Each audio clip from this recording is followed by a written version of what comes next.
So yun guys, what's up for today's video? So sagutin lang natin yung ilang mga katanungan ng mga subscriber natin regarding sa pag-aalaga ng crayfish, kung sa mga gustong magsimula ng crayfish. So ito guys, papakita ko sa inyo kung paano tayo nagsimula sa pag-crayfish.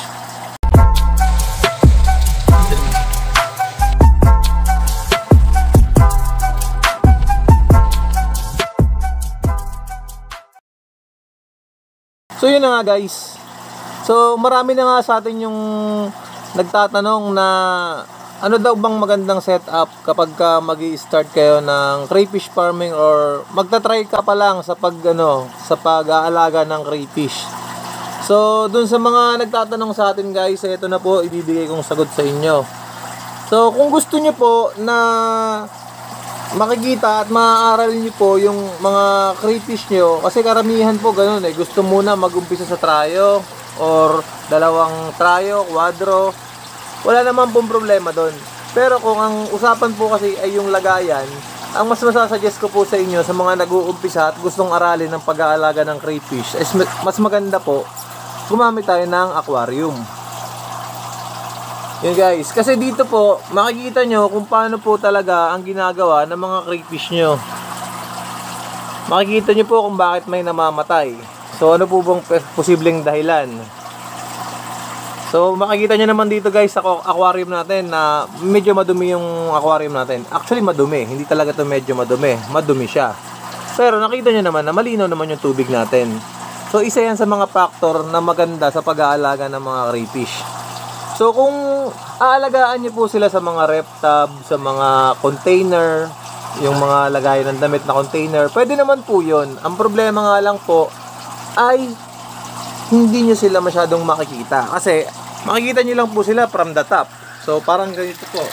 Ganyan nyo sila makikita. So kung nasa hides po sila, hindi nyo makikita kung anong ginagawa nila dyan. So ayan po.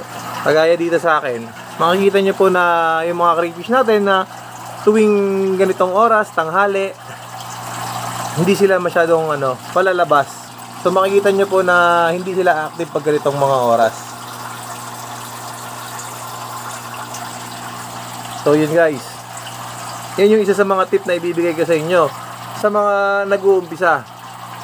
Ngayon po, isa sa mga tanong, ano po ba ang magandang gamitin na motor or ano ba to, air source para sa mga crayfish natin. So ano po bang mas maganda, submersible pump, yan yung kagaya nyan, or air pump, yan kagaya nyan. So magkaiba po yun guys ha. Ang air pump po natin ay kadalasan ginagamit natin yan sa mga isda, kasi hindi naman po ganoon kadumi ang isda natin. So okay na po yun, at least may oxygen lang sila. So yun guys, ang masasabi ko lang po kasi magkaiba po yung paggamit natin ng air pump sa ng submersible pump.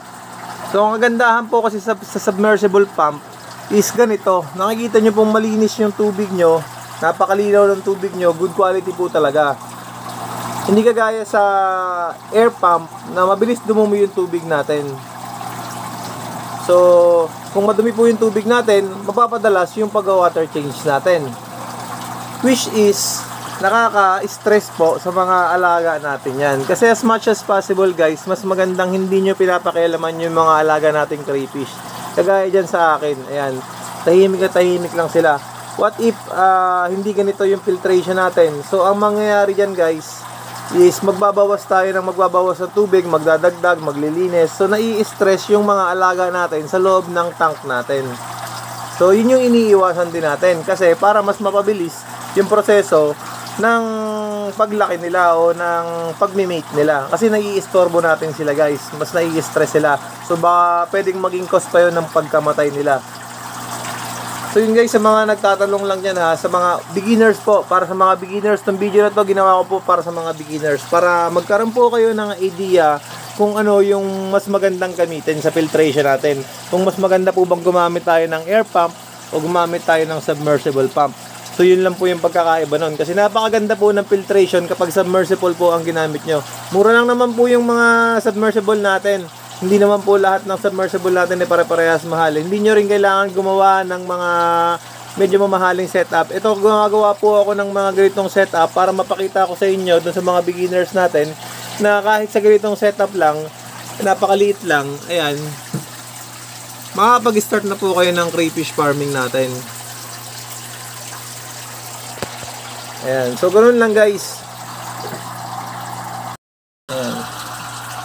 Ito po isa sa mga aquarium ko. So para to sa mga craylings natin, yung mga 0 to 1 month old. Ayan. Dito ko sila nilalagay. So ayan, naglagay lang ako ng enclosure para dun sa submersible pump, kasi medyo malaki tong submersible pump na to, baka mahigop yung mga craylings natin, pati yung mga isda. Kaya naglagay ako ng enclosure dyan. Ayan. So kahit ganyan, ang mahalaga mahigop lang yung tubig. Nakita nyo naman, safe pa rin, malinaw. Ayan, may mga craylings tayo dyan guys. Okay, ganyan po ka-quality yung tubig natin guys, kahit sa aquarium natin. Napakasimple lang din ng ano nito, ng filtration nito. Hindi nyo na kailangan gawing komplikado yung pag-aalaga ng mga crayfish natin guys. Ang gusto nga natin dito yung zero maintenance Ayan.